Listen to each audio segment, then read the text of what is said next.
Are we ready? Yeah.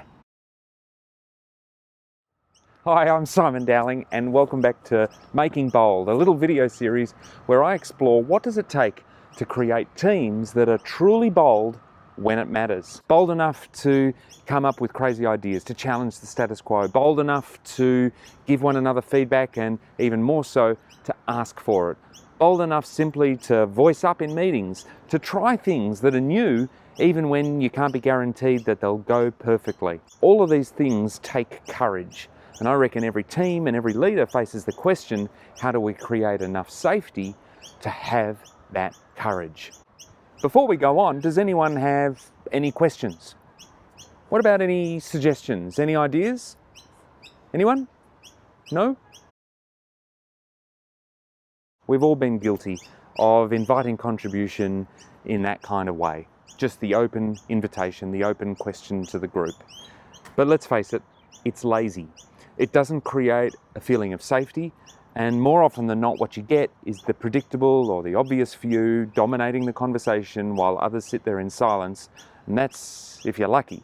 The alternative is you just get crickets. The way you invite contribution is critical to the feeling of safety in a team. Inviting contribution is the moment at which you say, I want everybody to speak, and when you speak, your views are welcome. So how do you go about doing that short of simply throwing open conversation at the room? I think there are three important elements to this. The first is you've got to want it. In other words, you've got to show at that moment that you are inviting contribution that you really do want it. You've got to show it in your body language, your facial expressions, your tone of voice, your eye contact, which has to smile at people and say to them, please, I would love to know what you think, which probably feeds into the second piece. Purpose.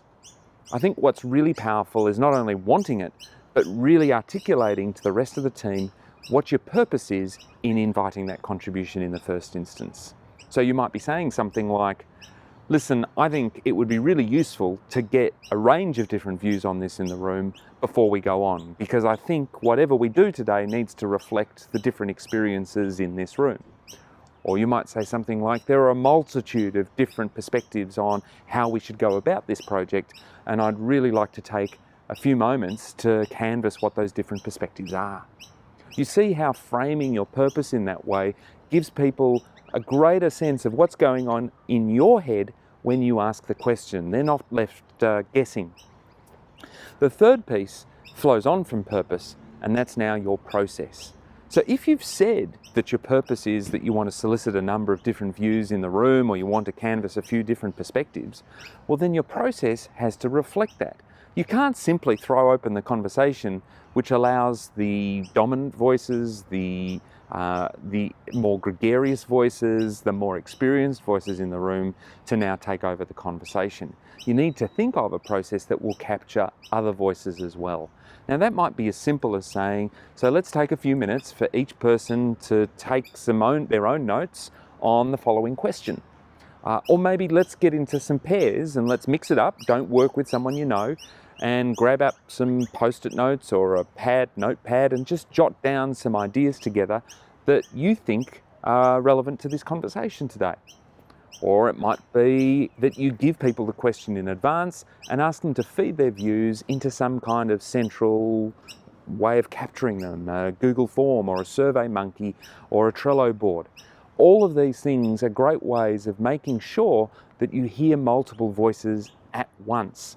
And the beauty of these processes, I think, is that you can then find a way to bring all those views up at once. That way we discuss the ideas independently of who contributed them.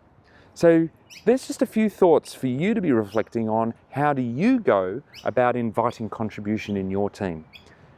Is it clear that you want it from the way that you look, the way you sound, your eye contact, your body language? Is it clear why you want it in terms of the way you frame its purpose and process? Is it clear how you're going to canvass those points of view? And I think once you start to think about those three things, the way you invite contribution creates such a great level of safety in your team.